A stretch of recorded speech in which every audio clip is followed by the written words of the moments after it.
I have been working on turbulent flows for some time now, and I thought that I'll go through this. Is an important phenomenon in engineering applications, and how to reconcile that with verification and validation and uncertainty quantification, and also on computing with on supercomputers is the subject of this talk. I want to start to go over why we are doing computation of turbulent flows, and specifically, it's a part of the broader field called computational fluid dynamics, and engineers use computational fluid dynamics to try to reduce the number of physical tests that you actually would do in a wind tunnel, let's say. And the slide that I have over here is a slide from Boeing Company that talks about the value of computational fluid dynamics to this company. It has to do, and the plot shows the number of wind tunnel tests that had to be, the physical wind tunnel tests that had to be done to design an aircraft. In this case, in the 1980s would be the 757 aircraft or 767, all the way to, as the years pass by, to various other aircraft, 777 here, and at the very end, we have the Dreamliner 787 aircraft. So you can see, and again, this plot is from the Boeing Company. Early on, they used to have 70 or so physical testing and prototyping, construction of the wings, take it to wind tunnel and test them. And as computational fluid dynamics evolved, both in terms of algorithms as well as computer power, the number of physical tests, which are very expensive, have been reducing. They have reduced considerably. So they drew this line, essentially implying that there is a linear drop as the years pass by and the computer power increases. Then we should expect at some point to come down somewhere around here to zero. That is, no tests, physical tests are required, and the computers basically are going to replace the wind tunnels altogether. This, of course, had been a dream for many of us.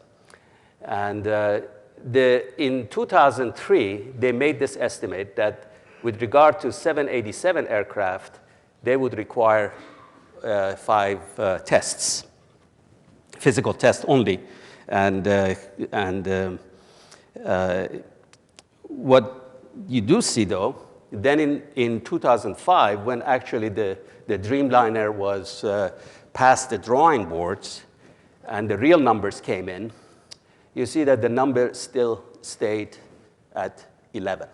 11 tests were required to be able to certify this aircraft. That is one of our demands from computation, is to be able to address the bottom line. Can you certify a design, and can you put your neck on the line to let that go out? But we see that it did plateau, and at the same time, of course, we have had a tremendous increase in computer power. During the same period from 1995 to 2005, we have had probably 5 orders of magnitude increase in computer power, yet the number of physical tests seem to be staying flat. So the question is why this is the case. It turns out there is other aspects that the models that are being used in industry, the fundamental models, they have not improved with the flops, with the computer power. So we have really, in terms of modeling, we have reached a plateau. And there is uncertainty in our predictions And these are constrained by the form of the models that are being used. This points out that some of the models, especially those that are prevalent in industry, they, in the limit of high resolutions and the more compute power, they don't go back to the first principles. They are not grounded on first principles. And we should look into approaches that, of course, would be compatible with refinement, with the, that would go back in the limit to first principles given higher computer power, et cetera. So I'll get back to this a little bit, but this gives you really a taste of what really all of this uncertainty quantification issues are about. The bottom line is that you try to have confidence in the calculations and be able to quantify that so that it can be used as a true substitute for the actual tests. And there are many elements to this that hopefully we can have time to talk about.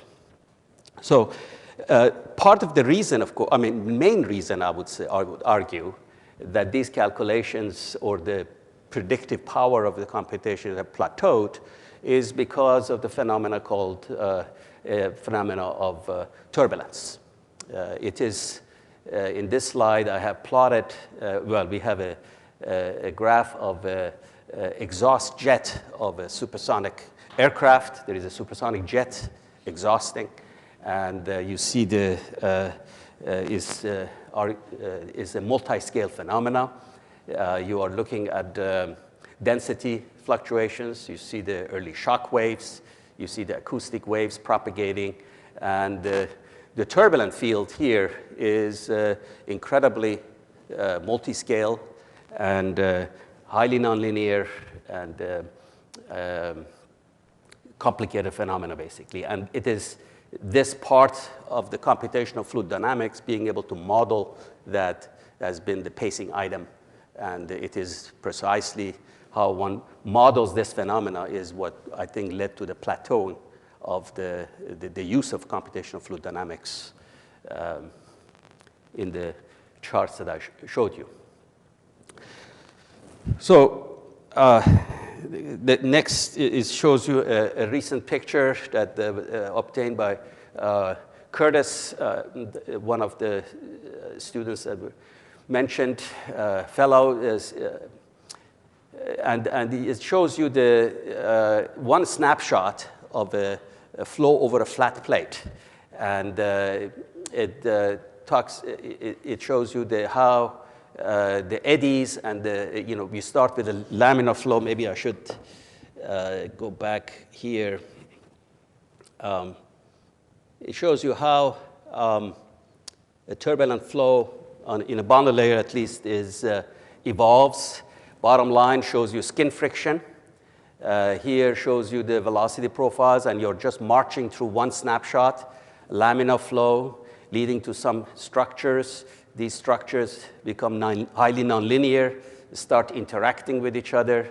There is a level of coherence that is there, but as you go downstream, more and more chaos, more and more scales are introduced until you become a fully developed turbulent flow. So on the surface of these aircraft wings, missiles, submarines, everything that essentially moves, any engineering system that moves, cars and so forth, this is a kind of a turbulence that resides very close to the wall, and that's where the action is, that's where the heat transfer takes place, that's where drag is, et cetera.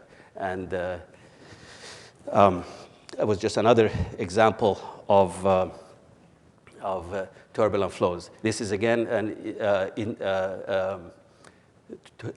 calculations that are obtained with 2.5 billion grid points of industrial swirler, and you see that the eddies that are coming out of this are all highlighted, and they nonlinearly interact. And of course, the way you calculate this, it has huge consequences inside the aircraft engine, where the flame stability turns out to be very important. It very much depends on how you capture the dynamics of these kind of structures.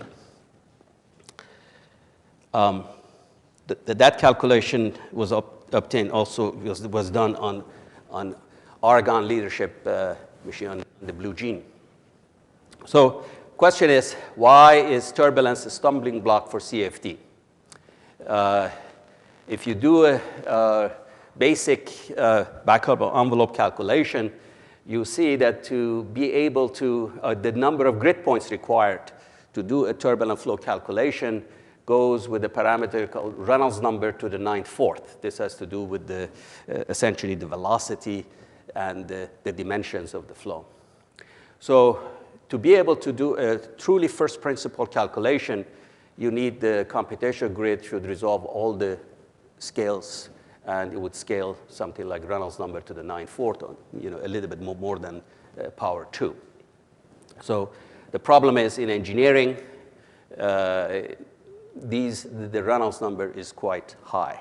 For example, if you want to do the full transport airplane with these dimensions, you require something like 10 to the 16 points, and even on a petaflop machine, it might take years to be able to do this kind of calculation. So you need to do some sort of a subgrid scale modeling to overcome this. And a good approach is the so-called large area simulation that we have been working on. A lot of people are working on now. And it is an approach where one tries to capture the large-scale field as much as you can afford, and then try to model the effect of the small scales on the large scales. And of course, you're hoping that that modeling part is connected to the first principles, and as you get higher and higher compute power, the effect of the model will reduce, and you do approach to the first principles.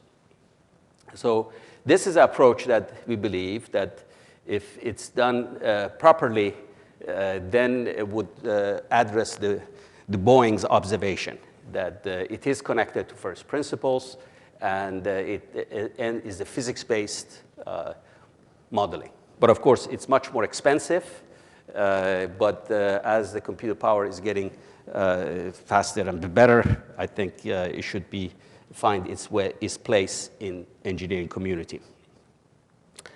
How does large area simulation work? It is based on, for example, I have a picture of direct numerical simulation of flow inside a channel. So flow going from left to right. And you see all these range of scales that are there. Then you can attempt to just solve for the large scale features of this.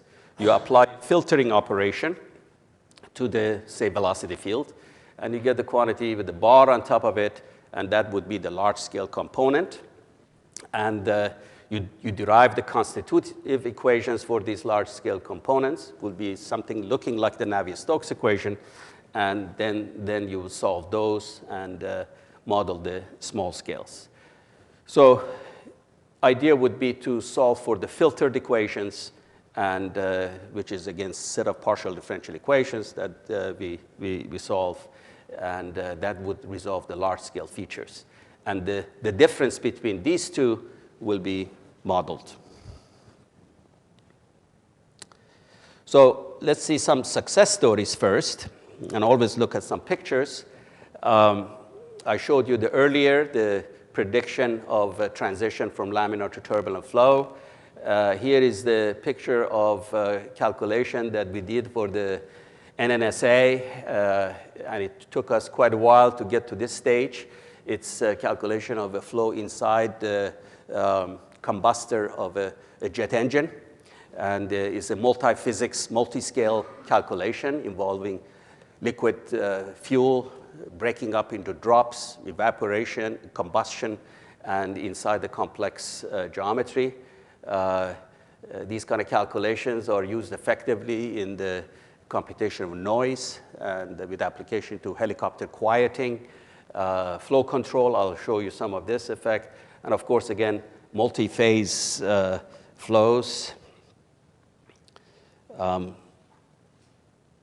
This is a good example of a type of work that Chris Ivey is doing, having a liquid jet, which again is very important to come into inside an engine, and they break up into drops, and eventually these drops break up, they evaporate and burn.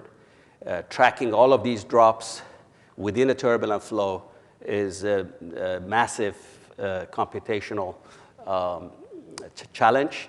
But when it comes to the modeling that I mentioned, the part that here the drops initially break up from these ligaments, that is a part we still don't know how to do from first principles, except for complete brute force, which we cannot afford this. So there is some modeling involved in that aspect as well.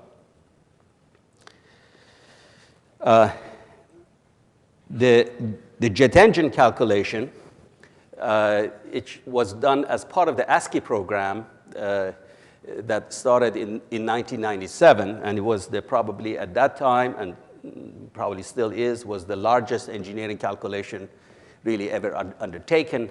It involves simulation of an entire jet engine from the fan all the way to the turbine, and it involves the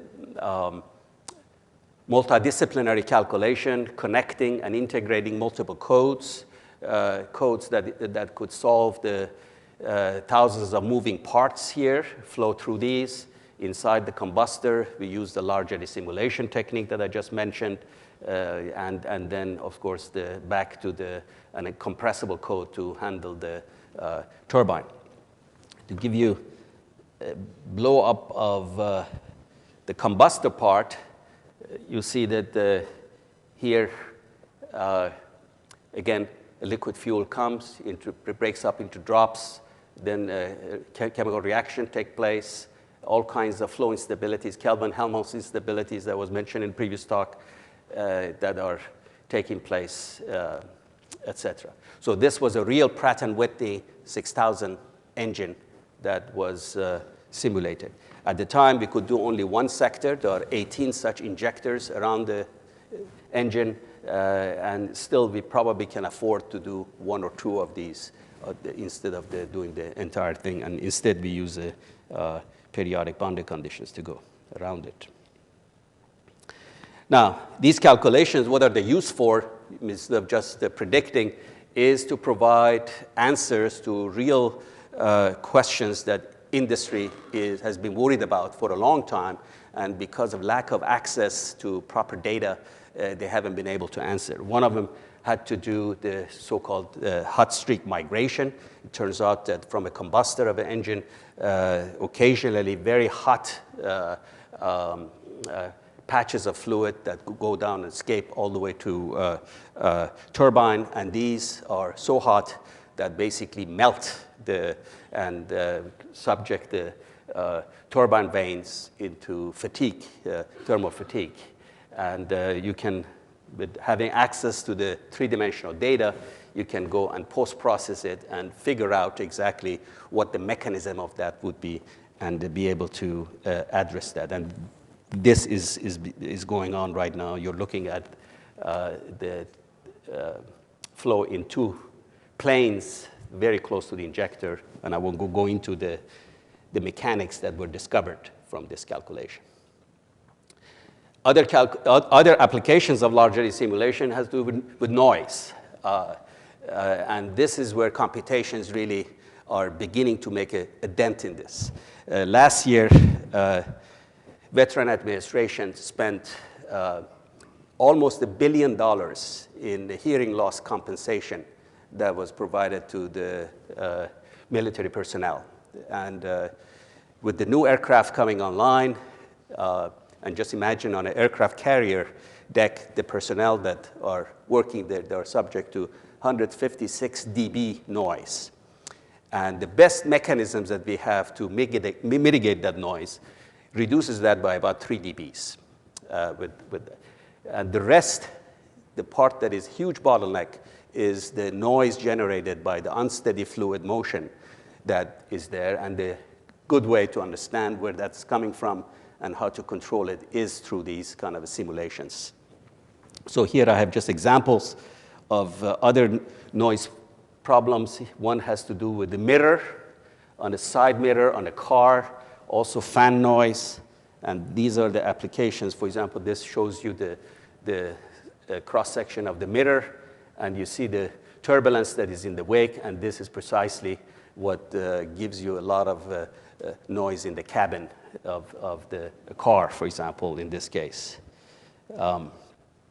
This is another picture of a jet noise, supersonic jet noise, and how with the simulations you can go about and try to understand really where the noise is coming from and try to figure out and combine this with the control techniques to be able to mitigate that. But as you can see, the turbulence part of this is just a highly multi-scale phenomena. You have a lot of small scales, and these bigger accumulation of eddies are what we call the large-scale motions that are involved in this. Now, with all of these calculations, you have to gain credibility, and that's where the validation comes about. This shows you both actually good example of validation and verification. By verification, you want to make sure that you are solving the equations correctly. And that means that if you refine the grid, for example, your results eventually converge, and they also agree better with the experiment. This is the dBs in a jet versus the frequency, and the red is from the experiment, blue is from a coarse calculation, and the green is from a finer calculation. And you're seeing that especially in the low frequency part, we are in the ballpark, and then seem to be converging at the high frequency part as well. So prediction of noise, the entire spectrum as a function of frequency is, and see how sensitive it is to the grid, and simulating the available experimental data are all the things that you have to use to establish your own credibility as a simulator, and to be able to go back to the engineering designers that are designing these nozzles and jets and so forth to be able to argue to use your simulations instead of going back to the wind tunnels and to do the testing.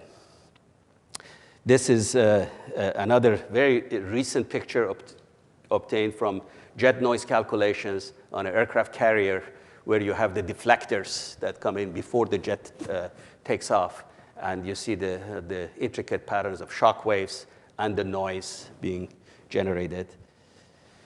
I'll just skip over these, but this is a case of hot jet. All right, so now I think we are approaching the break, but I wanted to talk about a very important part of numerical simulations. Has to do with numerical methods, and this is, of course, connected to the verification issue. LES, we have already established that that's a good technique to use as we're moving forward. And what I want to make a case that it is very important then, once you embark on this additional expense of doing large-eddy simulation, to be able to predict quantities that you went to LES in the first place. Why people use large-eddy simulation is to be able to capture the turbulent fluctuations rather than just their statistics. You like to understand acoustic sources, mixing in a combustor between the fuel and oxidizer, etc. Many numerical methods, they have migrated from the older techniques in computational fluid dynamics into the large-eddy simulation without much change. And it turns out many of these numerical techniques have added numerical dissipation in there to get robustness with the codes. Nobody likes their code to blow up. And it much rather to get some numbers out of it, even though those numbers could be wrong. But that has been a major concern in development of numerical methods that many of you would be involved in. Dispersion errors become also important when one does computational compressible flows, including aero-acoustics, for example. I want to show you one example that the traditional numerical analysis, that is looking at the order of accuracy of a numerical method for solving PDEs, may not quite be appropriate. Here is the spectrum, power spectrum, energy as a function of frequency obtained from a flow behind a cylinder, a circular cylinder. The solid line here is from the experiment. The dotted lines, the dots here are from a fifth order scheme that has some inherent numerical dissipation in it. And the second, and these dashed line here, which agree better with the experiment, are from a lower order scheme, but it doesn't have numerical dissipation in it. So formally, from a numerical analysis point of view, you would say that this scheme is better because it's a fifth order scheme, but it turns out that it's not as good when it comes to computation of multiscale phenomena like turbulent flow, because the numerical dissipation simply kills all the turbulent eddies that are in this range, the medium to smaller scales. So you have to be careful with that. And the way we try to not introduce those numerical issues, errors, and yet still have the robustness that people seek all the time, is to appeal to the discrete conservation principles. The laws of physics is good for them to be also preserved in the discrete world. And so we are talking about things like kinetic energy conservation in the implicit limit, higher moments of entropy, all of those going back and revisit the discrete version of the laws of physics, but in the discrete world, and trying to construct numerical methods that preserve these as well. There are techniques called implicit LES. This is, I would say, poor man's LES. These are schemes that are, people cross their fingers. They say that, all right, I don't want to really do much thinking about physical modeling of small scales. I'm going to let the numerical truncation error to take care of the physical dissipation. And I will give you warning about the accuracy of such schemes, especially as we are emphasizing verification and uncertainty quantification of numerical methods. This gives you an example. I've shown you before pictures of jets. And as I said, it's very, very important to be able to calculate the noise properly. And it shows you a picture that is obtained by the so-called Miles scheme that hasn't paid enough attention to the interaction between numerical truncation error and physical dissipation. So this is a kind of picture that you get of the jet, the same black and white jet that I showed you before. This is how a jet should look like. Okay? If you use an inadequate numerical scheme, that's how your jet would look like. So you have to make a choice whether you want to have this to show this to your boss or the designer, or you want to show this. So the accuracy of your numerical method, the way it interacts with the physical models, are very important. So let's go back to this verification and the validation. And now that I think it's mid-morning, I want to have a quiz to be conducted here. And I see you're not going to leave until the quiz is finished. Paul is missing his thing. OK. So we have a quick quiz here. And I want to ask you, again, about the accuracy of two calculations. What I'm showing you here are the flow over a cylinder. The top is one calculation, and the number 2 is another calculation. Both of them are obtained at the Reynolds number of 3,900, and we are showing the contours of instantaneous vorticity magnitude. So I'm asking you which one of these are correct, and I want you to show hand, right? But by hand, which one of these calculations you think are correct? Somebody has come and showed you these two pictures. Anybody who thinks that number one is correct? Okay, fair number, yes. How about number two? Okay, good, good. That's reasonable, almost the same, right? But that's where we want to know which one we are going to be certifying, so we go ahead and gather more data to see if we can put some more meat behind our raising hands. It's easy to just raise your hands, right? There are no consequences so far. Okay, now here is the, I give you on the top figure, well, here at the bottom, I'm giving you additional data, okay? Now we are introducing experimental data here. And you're looking at the velocity profiles. The symbols are from experiments. The red again, the red line is from the top figure, and the blue line is from the bottom. And the blue line is from this case. Case one, case two.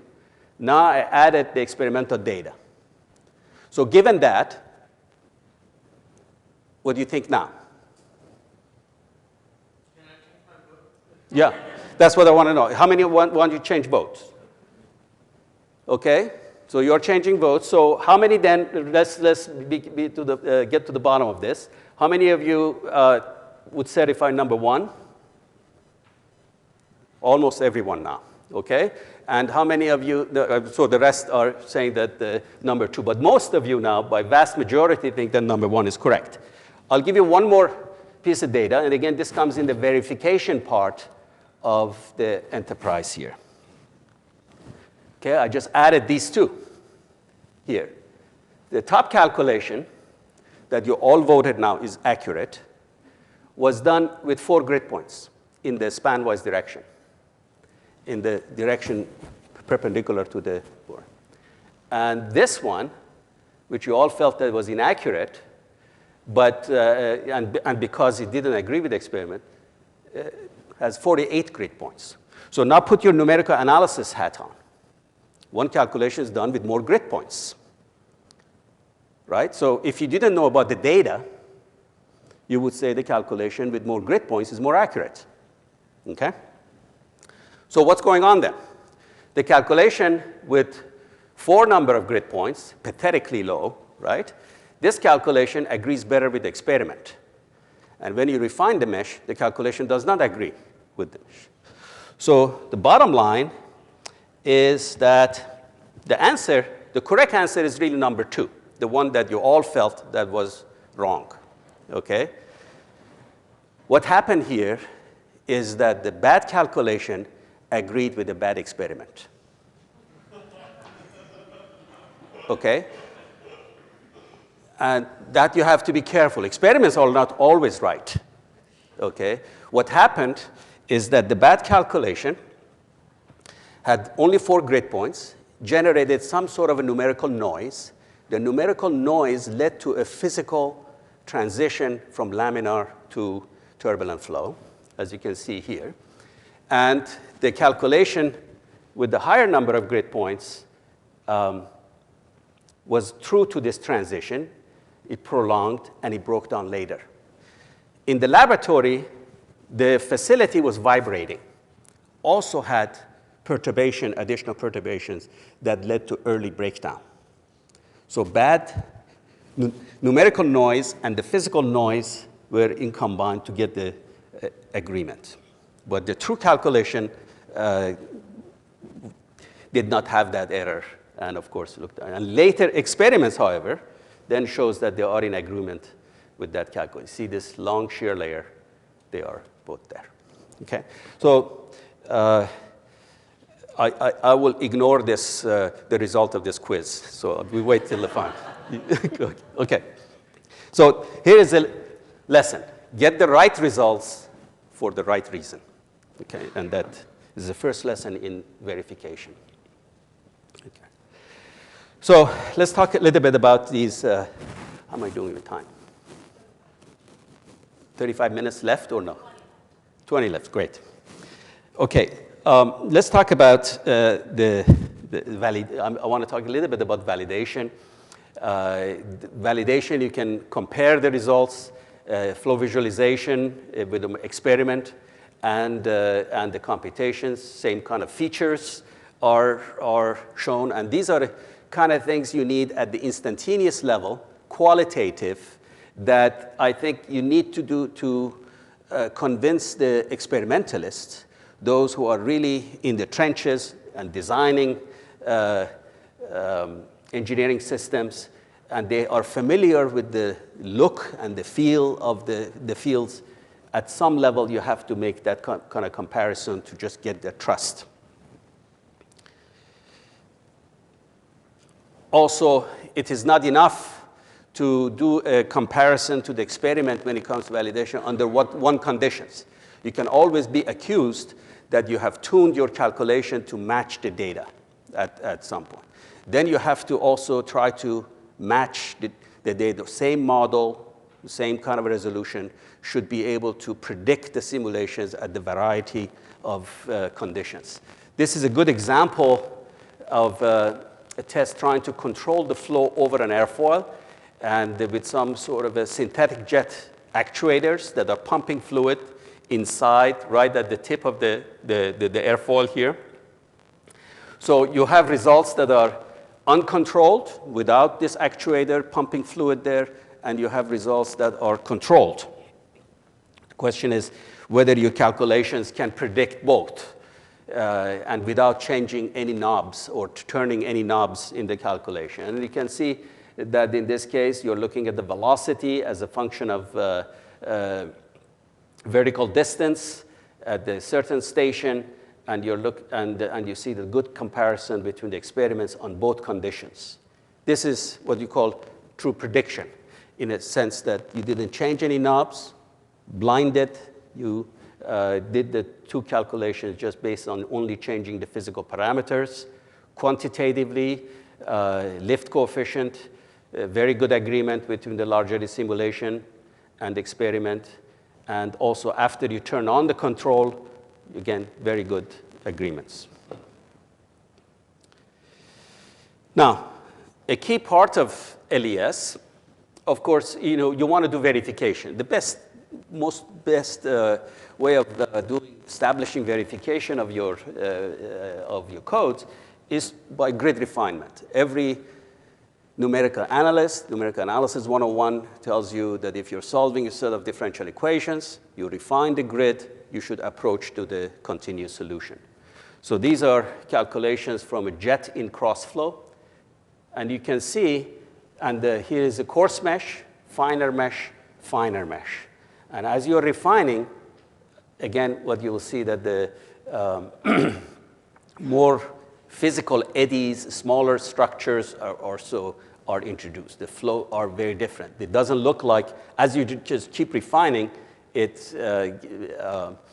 you're getting more and more physical scales that are introduced here. So how do we do that? And that is, I think all of the LES calculations up to now are suffering from this. So one of your SGF fellows, Sandeep Bose, is addressing this particular problem, that how to derive the constitutive equations for large eddy simulation, that when you refine the mesh, then you actually converge to the true solution of those equations. And then you can, even at that point, if you have discrepancy with the experiment, then you know what to focus on.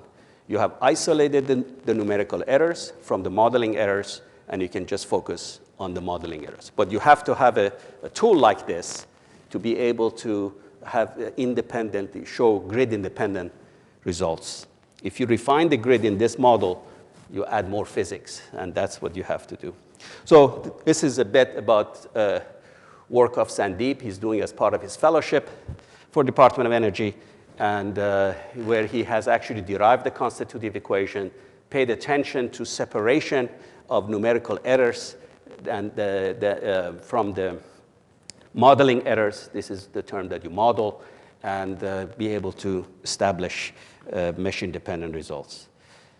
I want to show you that there is nothing to be ashamed of. If you do this right and you still don't agree with the experiment, that's okay, because you know where the errors are coming from, and that's what you have to focus on. To just get good agreement with the experiment on one case is not enough, right? So here is a good example. This is from Sandeep's calculation, channel flow results. In the mean velocity as a function of y, he gets a grid converged, variety of grid points, and compared to the filtered direct numerical simulation, he has a reasonable agreement. When it comes to the turbulence fluctuations, this is the correct answer. And his results, although grid converged, they are very different. All right? Now we know the problem is not numerical truncation error. The problem is with the model, with the subgrid scale model. And he has now a platform to go and test that properly. Separate the numerical errors from the modeling errors, and now you can go and focus on that to be able to work on it and come up with a better model. So what we call true LES is grid-independent statistics, formally separate the filtering operator from numerics. And now, it's a summary of what I just said, you have a platform now to characterize the so-called epistemic uncertainty in LES models. Epistemic uncertainty refers to the modeling form, subgrid scale modeling form. And that could be on the modeling of the turbulence. It could be on modeling of your interface dynamic between multi-phases of the flow. It could be the modeling having to do with chemical reactions and all of those. If you have a grid-independent solution, then you can focus on that. So finally, let me talk a little bit about the uncertainty quantification. Again, by the leadership really has come from Department of Energy. Computational fluid dynamicists are focusing quite a bit on being able to establishing credibility of these calculations. How do we use these calculations and be able to put our trust into the results of these calculations? The field of uncertainty quantification, or we call it, there is a new science of uncertainty quantification that allows you to propagate uncertainties through the calculations. A bit it combines probabilistic methods with the deterministic approaches, etc. So where do the uncertainties come from between the real system and computational fluid dynamics model? Geometry definition. Geometry is a big thing. Boundary conditions. In open flows, you prescribing boundary conditions are in a sense part of the solution.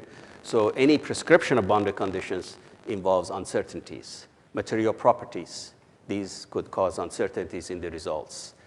Truncation errors, numerical errors provide uncertainties. Physical modeling errors, we have been talking about the so-called turbulence models. Neglection of the physical processes, like buoyancy, for example. Is that important or not? And what would be the net result, final result of the calculation if you have ignored or haven't paid as much attention or have some errors in any of these things?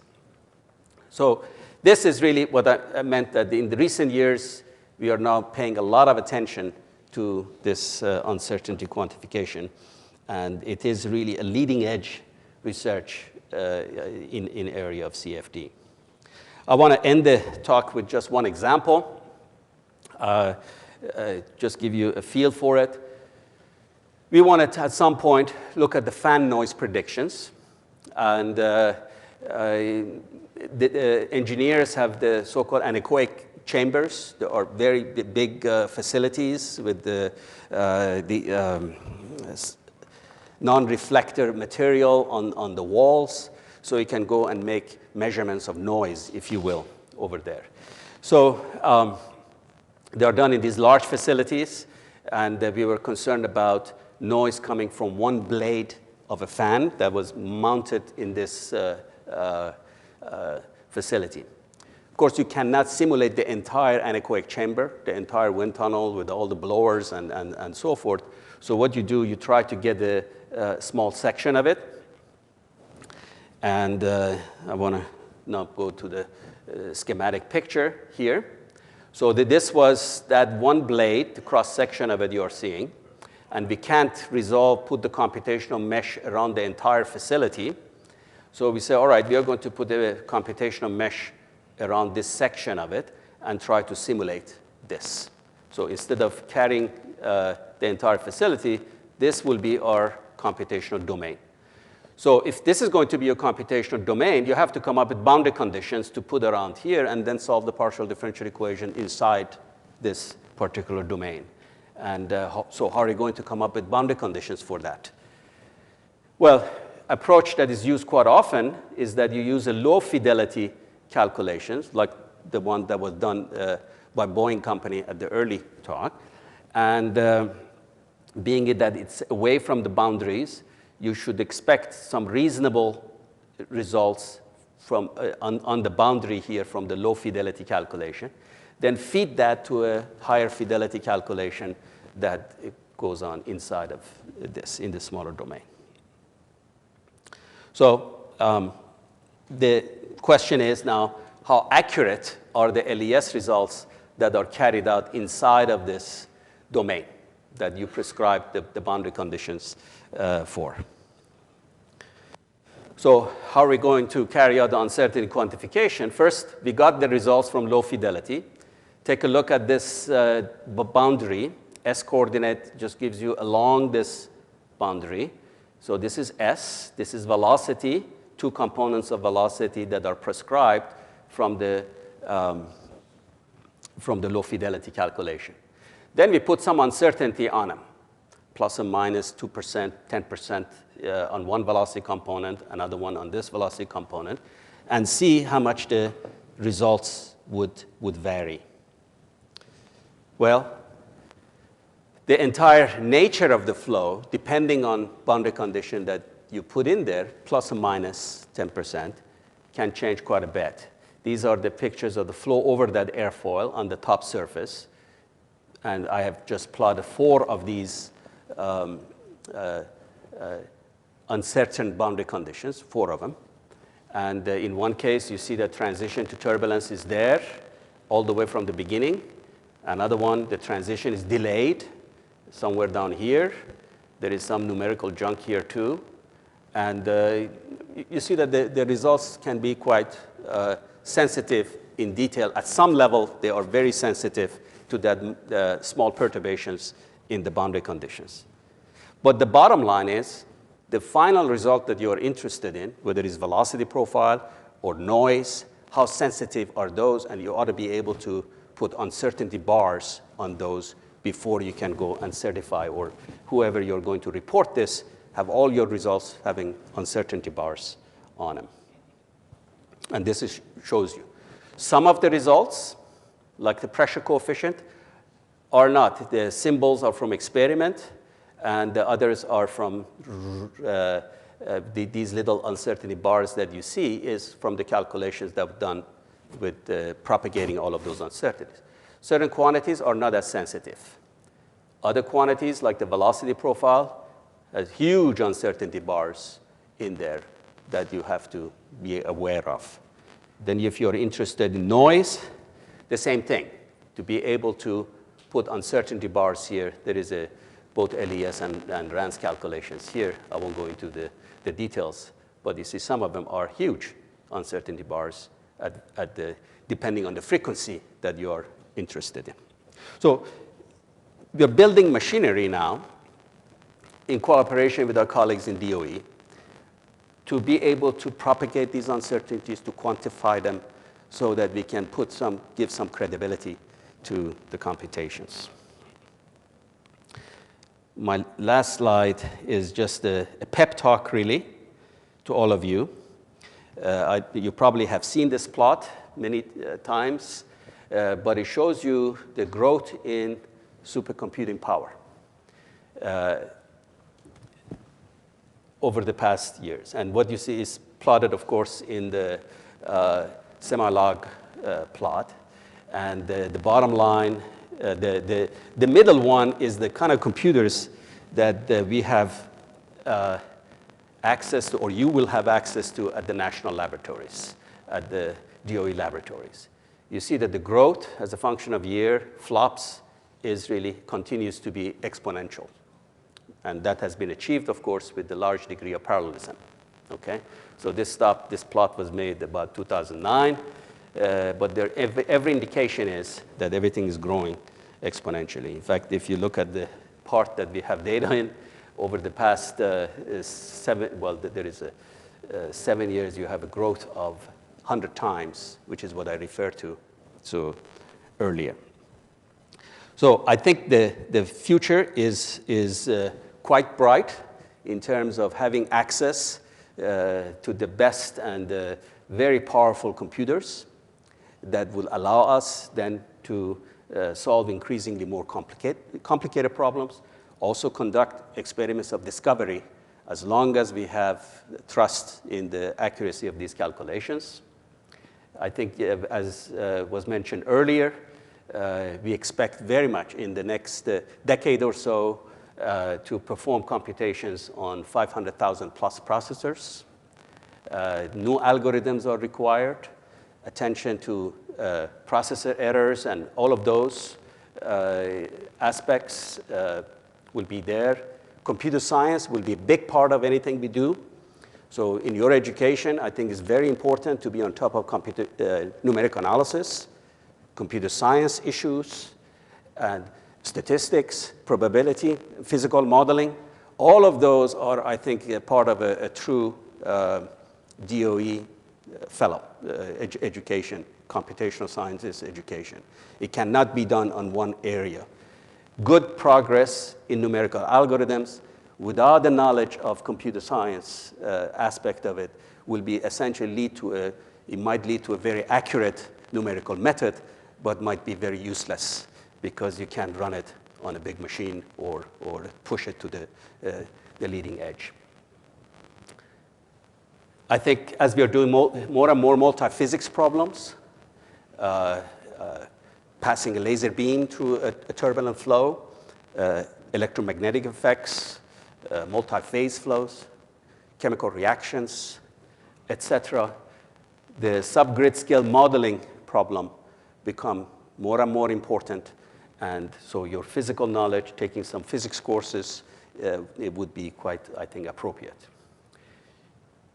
And UQ science, uncertainty quantification science, there is a science associated with that, and I think that is critical for decision making.